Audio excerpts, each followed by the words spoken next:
எல்லாருக்கும் வணக்கம். இப்போ நம்ம பேச போகிற தலைப்பு பார்த்தீங்கன்னா பேச்சில் கோபம். அது என்ன பேச்சில் கோபம் அப்படின்னு பார்த்தீங்கன்னா, நம்ம அன்றாட வாழ்க்கையில் பார்த்தீங்கன்னா ஒரு ஒரு மனிதர்களுக்கும் ஒரு ஒரு சுபாவம் இருக்கும். சில பேர் பொறுமையாக பேசுவாங்க, சில பேர் கோபமாக பேசுவாங்க, சில பேர் பேசவே மாட்டாங்க. ஓகேங்க.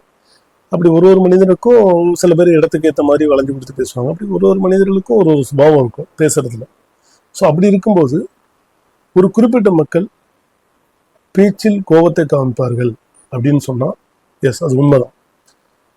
இப்போ அன்றாட வாழ்க்கையில பாத்தீங்கன்னா சாதாரணமா சில மனிதர்கள் பக்கத்தில் இருக்கிறவங்களா இருக்கட்டும், ஃபேமிலிக்குள்ளேயா இருக்கட்டும், இல்லை ரிலேட்டிவ்ஸு, ஃப்ரெண்ட்ஸு, ரொம்ப நாள் ஃப்ரெண்ட்ஸாக இருந்தாலும் சரிதான்.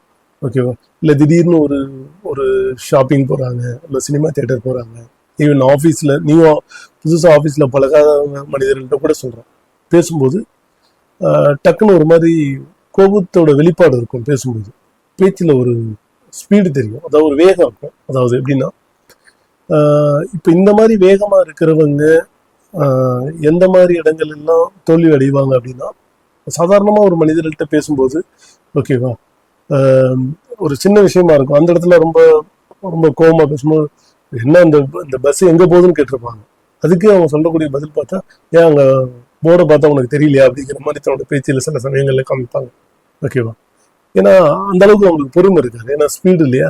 ஓகேவா? ரெண்டுல ஏன்னா இதுக்கு எல்லாத்துக்கும் காரணம் என்ன அப்படின்னு பார்த்தீங்கன்னா, எந்த ஜாதகம் வேணாலும் எடுத்துக்கங்க, அந்த ஜாதகத்துல லக்னத்திலிருந்து 2ஆம் வீட்டில் செவ்வாய் அமைய பெற்றால் அவர்களுக்கு பேச்சில் ஒரு கோபம் இருக்கும். ஓகேவா? ஒரு ஸ்பீடு இருக்கும். ஓகே. அதாவது எப்படின்னா, இப்போ அவங்கள்ட்ட வந்து அந்த மாதிரி நம்பர்கிட்ட போயிட்டு ஒரு பஸ் இது இங்கே போகுமான்னு கேட்டால், என் போர்டு இருந்தால் உனக்கு படிக்க தெரியாது அப்படிம்பாங்க. எடுத்த உடனே அந்த கோபத்தை வெளிப்பாடு காமிப்பாங்க. ஓகேவா? சில நிலைகளில் காமிப்பாங்க, அதுக்காக எல்லாரும் அப்படியே காமிப்பாங்க அப்படின்ற மாதிரி சொல்ல முடியாது. ஓகேவா? பட் சில நிலைகளில் அப்படி காமிக்க முடியும்.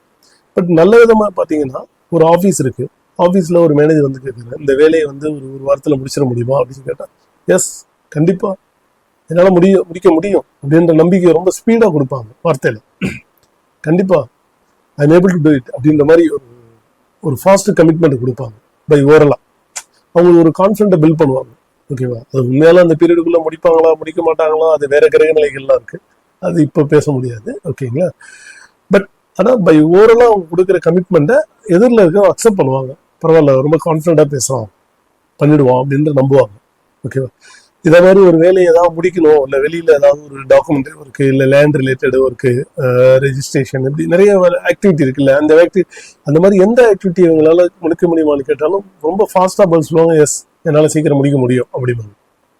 என்ன அவங்கள்ட்டனா, மற்றவங்க நார்மலாக பேசினா கூட இவங்க அந்த பேச்சில் ஒரு ஸ்பீடு இருக்கும், அதாவது ஒரு வேகம் இருக்கும்.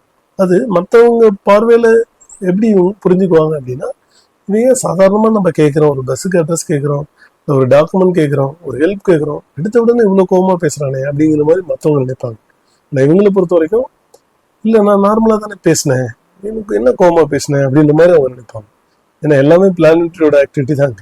ஓகே, அவங்கள பொறுத்த வரைக்கும் இந்த ரெட்டில் செவ்வாய் இருக்கிறதால அவங்க பேசுகிற அதுதான் நார்மல். ஏன்னா பை பர்த்லேருந்தே அவங்க அப்படி தான் பேசுவாங்க. எல்லாத்துக்கிட்டையும் சைல்டுஹுட்டில் ஸ்கூலில் பேசுவாங்க, காலேஜ் பீரியடில் காலேஜ் ஃப்ரெண்ட்ஸ் ப்ரொஃபஸர்ஸ்கிட்ட பேசுவாங்க, அதுக்கப்புறம் வேலை செய்கிற இடத்துல, ஓகேவா, வேலைக்கு போனதுக்கப்புறம் வேலை செய்யணும், ஃபேமிலி, எல்லா இடத்துலையுமே இடத்துக்கு ஏற்ற மாதிரி அந்த ஸ்பீடு இருந்துகிட்டே தான் இருக்கும். பேச்சில் அந்த கோபம் காமிச்சிட்டே தான் இருப்பாங்க.